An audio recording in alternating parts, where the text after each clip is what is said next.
UT Arlington Political Science Department Chair and Professor Rebecca Deen, thank you so much for joining us today. Big election coming up. And so we've got a lot of fresh faces in these races. Fort Worth Mayor, Arlington Mayor, 6th Congressional District race. Let's take the Fort Worth mayoral race first. Mayor Betsy Price is retiring after 10 years in office. She's the longest serving mayor. And so how do you size up this race at this point? Thanks so much for having me today. I think it's going to be an interesting race that's really likely to go to a runoff. You've got several pretty well qualified candidates in the race, including the mayor's chief of staff, Ms. Parker, and you have a two council people on the race, and as well as the leader of the Tarrant County Democratic Party. So lots of folks who have a real chance here of making it into the runoff. And you've got, like you said, the two council members and the Democratic Party chair, Deborah Peoples, and also Maddie Parker. I mean, these are people who have been in the public eye. They've got some name recognition. Do you think, among these four, if there's going to be a runoff, do you see any two in particular, or is it really just going to be a toss-up? And you got to get your supporters out to the polls. Well, a little bit of both. So you definitely have to get your supporters out to the polls. And you have some of these folks have pre-established sort of pools of supporters. So of course, Ms. Peoples, with her experience with the Democratic Party, she's got a wide organization. And then Ms. Parker has the support of a lot of city leaders and endorsements. Also, there are nonpartisan elections.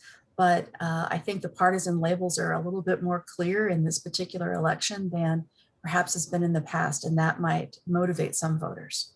And are you talking about Brian Byrd specifically?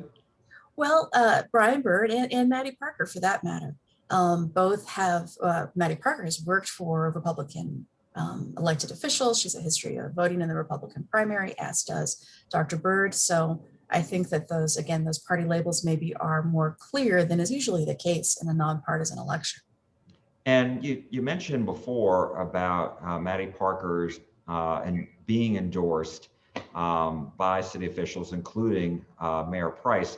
And I'm wondering, how far do you think that will go? I mean, how much of a help is that to be endorsed by the outgoing mayor? Well, what it's bought her is organization as well as continued financial support. So what it signals is that she has the support of sort of the movers and shakers, the establishment of the city, and that can be a big benefit in terms of fundraising, which then allows her to do the kind of campaigning that she has done. Mailers cost money, yard signs cost money, and so that's been a benefit to her for sure. And then you mentioned Deborah Peoples' support as well, being the Tarrant County Democratic Party chair, and she's also run for this seat before. And so how much of a help is all that, do you think? Well, she has name recognition, and that's really important. And she also has name recognition among Democrats, and if she can get that group to come out to the polls and turn out, then that'll be good news for her. She did very well in a previous election against Mayor Price when there wasn't this much attention on the race.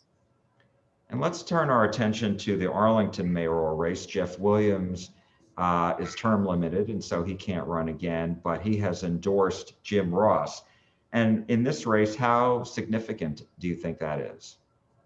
Well, again, I would draw a parallel here with Ms. Parker over in Fort Worth, in that Mr. Ross has gotten the endorsement of almost all of the former mayors and a lot of the business leaders in town.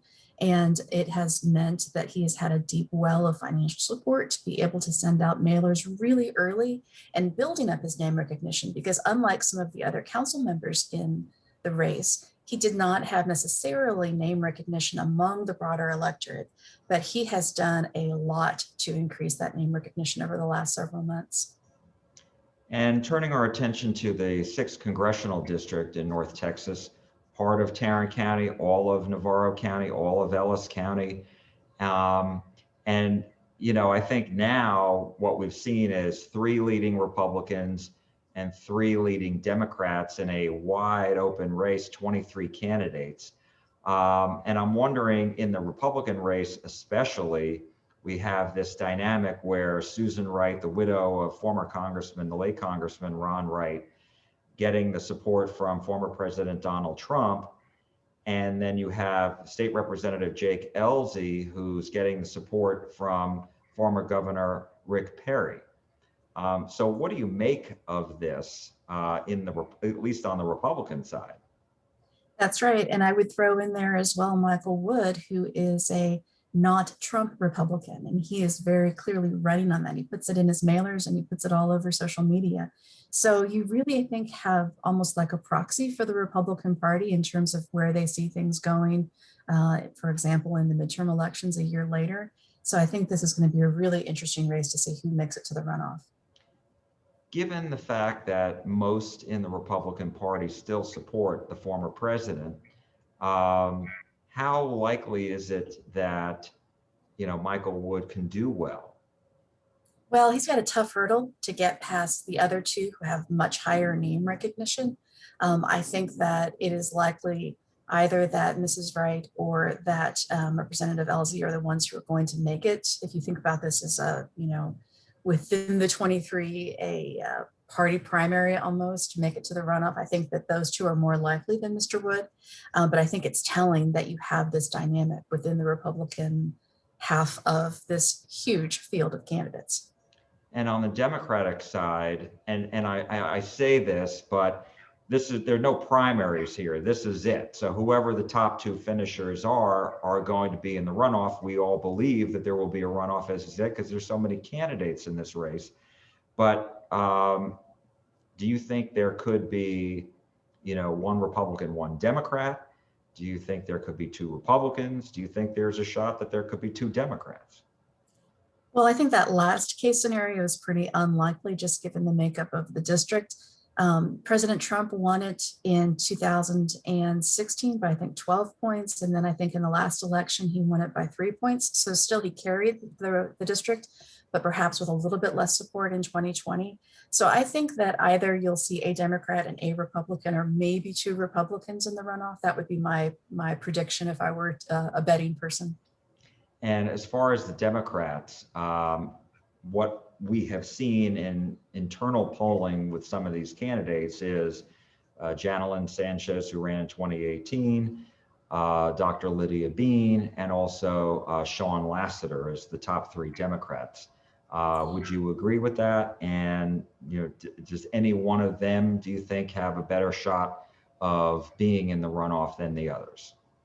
Yeah, I think that's right. I think they clearly have the most money. They've been the most active in terms of getting their name out with mailers and signs and other ways that you can raise name recognition.